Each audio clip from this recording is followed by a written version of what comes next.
Itong kwento na ito ay kwento ng dalawang parehong kasarian na nagmamahalan. Ang liham mula sa malayo, ang init sa bawat salita. Mula kay Rico, Lunes, 3 ng Nobyembre, alas 10 ng gabi. Para kay Leo, ang aking tahanan at angkla. Mahal kong Leo. Sapat na ang ilang linggo ng pagkakalayo para ang bawat oras ay maging isang taon. Ang hangin dito ay sa probinsya ay malamig at malakas. Ngunit ang pangungulila ko sa iyo ang nagpapalamig sa akin ng lubusan. Ika'y naiwan sa syudad samantalang ako'y nakikipagbuno sa katahimikan na hindi man lang naririnig ang bawat malalim na hininga mo. Kapag gabi, pinapakinggan ko ang radyo. Ang bawat malambing na kanta ay agad na nagdadala sa akin sa iyo. Naalala ko ang mga matatamis nating sandali, lalo na noong huling weekend natin sa unit mo. Ang ulan sa labas ng ating bintana ay tila musika, at ang init na tanging ikaw lang ang nakabibigay sa akin ay ang pinakamagandang melodya. Alam kong hindi mo pa naiibsan ang pagod mo ng husto. Noong umagang iyon pagdating mo mula sa opisina. Pero sa pagdampi pa lang ng iyong labi sa aking leeg, nawala na ang lahat ng pag-aalala. Isang sulyap mo lang at alam mo na ang sumusunod. Tiyak na alam mo na ang mga bagay na pilit nating itinatago araw-araw. O sa araw, ay laging humihingi ng kalayaan pagdating ng dilim sa pribadong espasyo natin. Ang tanging dala ko dito ay ang luma mong hoodie at ang iyong paboritong aklat.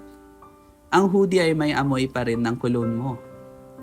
Isang pabango na may halo ng kape at drafting paper. Ang perpektong signatura ng aking matalinong arkitekto sa bawat gabi na ipinipilit kong matulog. Niyayakap ko ito at iniisip kong ikaw ang bumabalot sa akin. Ang imahinasyon ko ay hindi mapigilan, Leo. Iniikot ko sa isip ko ang bawat detalye ng iyong muka. Ang paraan mo ng pagtawa kapag naubusan ako ng salita at ang mga kamay mong sadyang nilikha para gumuhit ng mga pangarap at para sa isang partikular na tao. Naglalakad ako kanina sa baybayin. Ang mga bato roon ay may texture na nakapagpaalala sa akin ng balat mo. Makinis at matigas. Naisip ko, paano kaya kung distansyang ito ay isang laro lamang at ang premyo ay muli nating pagsasama? Nais kong balikan ang mga gabi na tanging ang amoy ng kape at tabing dagat ang saksi sa lihim nating usapan. Naalala mo ba kung gaano ka kahusay magpaliwanag ng mga blueprint habang ang kamay mo ay gumagala sa likod ko? Naghahanap ng atensyon? Hindi ko na patatagalin ang liham pa na ito. Baka kasi hindi na ako makapagtiis pa at tumalon na lang ako sa unang bus pabalik. Sa tingin ko, ang pinakamahirap sa lahat ay ang magkunwari na hindi ako apektado sa paghihiwalay na ito. Tuwing nakakausap ko si Elena o Rico. Ang pagtawag ko sa iyo tuwing hating gabi ay sapat na.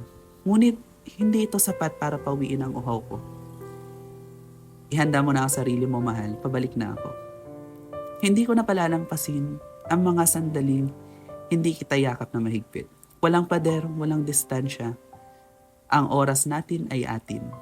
At ang bawat segundong lumipas ay babawiin natin ng may interes. Ang tingin ko ay sa Miyerkules na ang uwi ko. Pero hindi ko sasabihin ang oras. Gusto ko sorpresa. Mag-ingat ka at huwag kang mag-alala. Mananatili akong tapat sa pangako ko. Ang lahat ng ito ay para sa iyo at para sa atin lamang. Hanggang sa muli nating pagkikita at higit pa. Ang iyong Rico ang lagi nag-iisip sa iyo.